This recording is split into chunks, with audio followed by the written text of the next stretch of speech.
Hello everyone, আসসালামু আলাইকুম। আমি বাঁধন। কেমন আছেন সবাই? আই হোপ সবাই খুব ভালো আছেন। আলহামদুলিল্লাহ, আমরাও আল্লাহর রহমতে আছি খুব ভালোই। আমার ফার্স্ট ব্লগ ভিডিওটি আজকে আপনাদের সাথে শেয়ার করছি, আশা করছি ভালো লাগবে। আজকে সকালবেলা থেকে ভিডিওটি শুরু করেছি। সকালবেলা মা মেয়ে দুজন ঘুম থেকে উঠে গিয়েছি।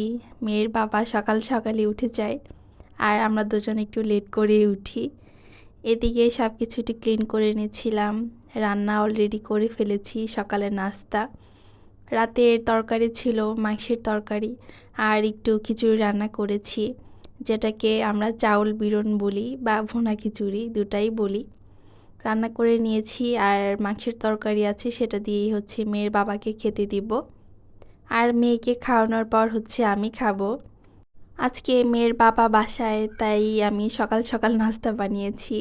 আর একা যখন থাকি তখন একদমই নাস্তা বানাই না, রুমে যা থাকে তা দিয়ে আমি নাস্তা করে নিই। আর মেয়ের বাবা হচ্ছে অফিসে গিয়ে নাস্তা করে।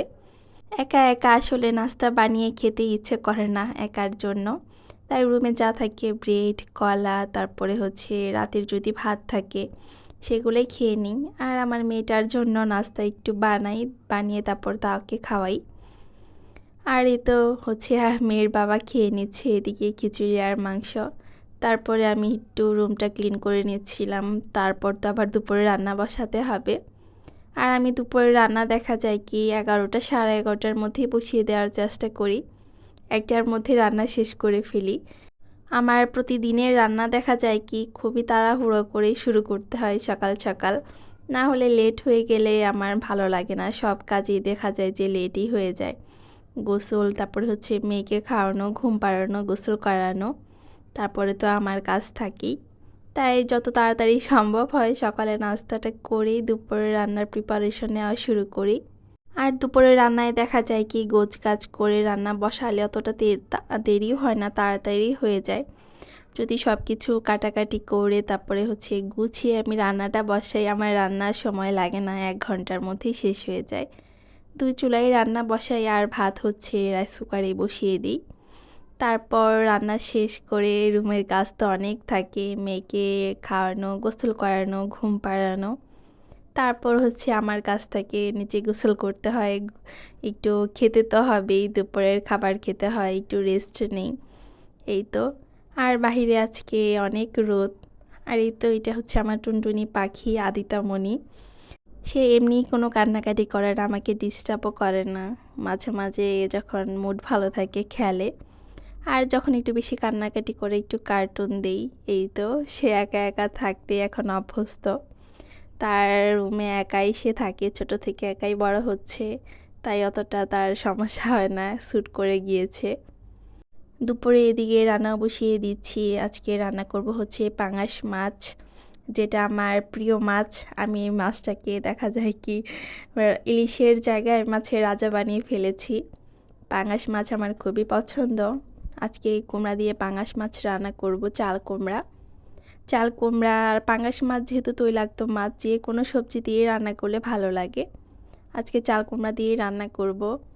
আর আমি সব সময় মাছ কষিয়েই রান্না করি। মাছ কষানোর জন্য বসিয়ে দিলাম, মশলাটা কষিয়ে মাছটা কষিয়ে উঠিয়ে তারপরে হচ্ছে সবজি দিব।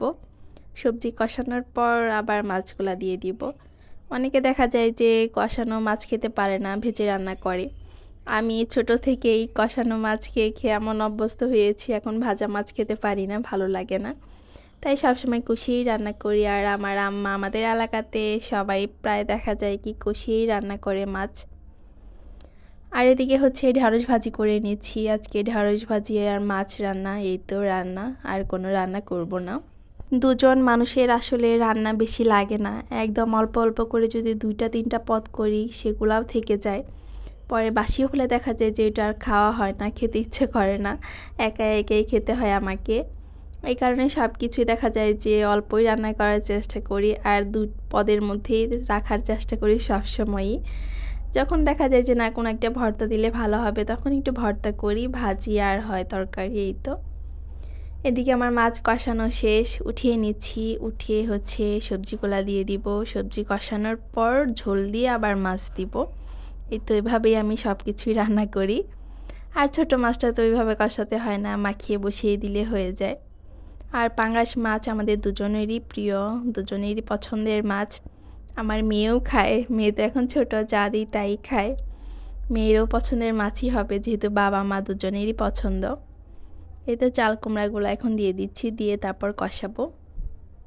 আর এখন পর্যন্ত যারা আমার ভিডিওটি কন্টিনিউ করছেন, আমার ভিডিওটি যদি একটু হলেও ভালো লেগে থাকে, তাহলে আমার চ্যানেলটি সাবস্ক্রাইব করে আমার পাশেই থাকবেন। আর ছোট্ট একটা লাইক দিয়ে ভিডিওটা দেখা শুরু করবেন। যেহেতু আমার এটা প্রথম ভিডিও, আশা করছি একটু হলেও সবার কাছে ভালো লাগবে। এই তো এদিকে হচ্ছে কষানোর জন্য সবজিটাও দিয়ে দিলাম, দিয়ে তারপর যখন দেখা যাবে যে হয়ে গিয়েছে সবজিটা কষানো, আমি কষানোর মধ্যেই সবজিটা সিদ্ধ করার চেষ্টা করি। তারপর হচ্ছে ঝোল দিয়ে দিই, তারপর মাছগুলা দিয়ে দিব। এই তো আস্তে আস্তে করে আমার ভিডিওতে আমি সব কিছু শেয়ার করার চেষ্টা করব।